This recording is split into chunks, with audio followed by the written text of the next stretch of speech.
Olá, sejam muito bem-vindos. Hoje a gente vai descobrir algumas técnicas de aprendizado que são, digamos, super amigáveis para o nosso cérebro. E para nos ajudar nessa jornada, vamos usar o incrível mundo dos micro-organismos. A ideia é aprender de um jeito que a gente nunca mais esqueça. Bom, para começar, vamos falar de uma coisa que com certeza todo mundo já sentiu.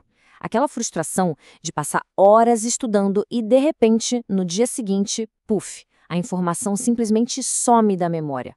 Por que será que isso acontece? Pois é, tem uma explicação para isso. E o segredo está bem aqui. A chave para realmente lembrar das coisas não é só ficar decorando, repetindo sem parar. O segredo é brincar. Isso mesmo. Nosso cérebro ama histórias, cores, música, diversão. Ele não foi feito para guardar um monte de fatos secos sem vida. Ok, então vamos para a nossa primeira técnica. A gente vai aprender a transformar qualquer conceito, por mais abstrato que seja, em um grupo de personagens que a gente não vai esquecer. Para isso, vamos imaginar um lugar. Pensa num mundo inteiro, cheio de vida, escondido numa única gotinha de água. Um lugar com seus próprios moradores, suas próprias regras. Esse lugar é a Microlândia. É aqui que nossa aventura de aprendizado começa. E a nossa primeira moradora é a bactéria belinha. Olha que legal, a gente pega um fato biológico, tipo, ela é unicelular, e transforma isso num traço da personalidade dela. Se ela é unicelular, então ela vive sozinha. Ela é super independente, batalhadora, sabe? E quando a gente dá uma voz para ela, pronto, a informação ganha vida. Fica muito mais pessoal, mais fácil de guardar na memória. A função de uma bactéria, de repente, vira uma historinha contada por ela mesma. Agora, vamos conhecer o fungo Fred. As características dele? Bom, elas são exatamente o que a gente já sabe sobre os fungos.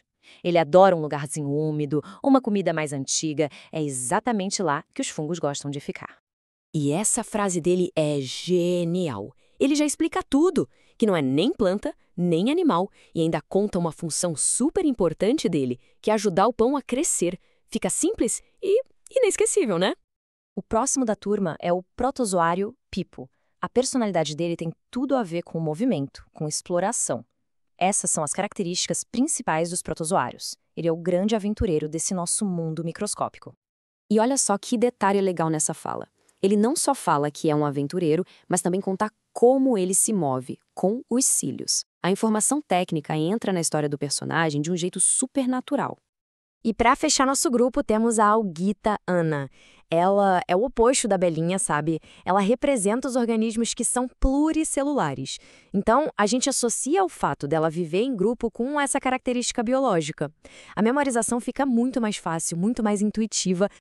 Com essa fala, a Ana destaca o papel dela na cadeia alimentar aquática por causa da fotossíntese. Então, o ponto central aqui é esse. Quando a gente transforma fatos em personagens, eles grudam na nossa mente. Beleza, agora vamos para a nossa segunda ferramenta.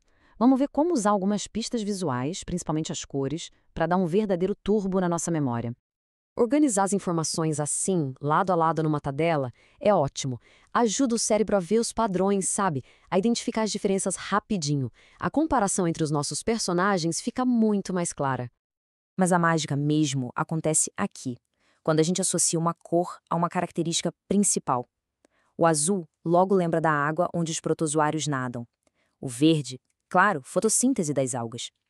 Isso cria um código super intuitivo que o cérebro simplesmente adora para se lembrar das coisas. Agora a gente vai explorar como o ritmo, a música e até a interação física podem fazer do aprendizado uma experiência, bem, inesquecível. É como se a gente ativasse outras partes do cérebro. É incrível, mas o nosso cérebro é quase programado para guardar ritmo e melodia. Então, quando a gente transforma uma informação numa musiquinha simples, a gente consegue lembrar dela quase sem fazer esforço. É praticamente um truque de mágica. E que tal usar as mãos? Representar os conceitos fisicamente. Uma pecinha só é unicelular. O montinho, pluricelular. Isso cria um caminho neural muito mais forte, porque o cérebro está vendo e, ao mesmo tempo, sentindo a informação. É o aprendizado na prática. Vamos explorar agora duas técnicas super poderosas. A gente vai colocar o aprendizado dentro de histórias com emoção e usar os truques com palavras para fixar de vez o conteúdo. Essas frases divertidas são ferramentas de memória sensacionais. Olha essa. Bia faz panquecas para o almoço. Cada palavra começa com a letra de um dos nossos personagens. Bactéria, fungo, protozoário e alga. Ao invés de uma lista, a gente cria uma imagem mental, e isso facilita demais. O ponto-chave aqui é a emoção. Quando o cérebro sente alguma coisa, empolgação, surpresa, ele marca aquela informação como importante. E aí ele aguarda com mais cuidado. Contar o que se aprendeu como se fosse uma grande aventura cria exatamente essa conexão emocional. Então, para fechar, vamos juntar todas essas ferramentas com uma ideia final, que pode transformar o jeito como a gente enxerga o que é aprender de verdade.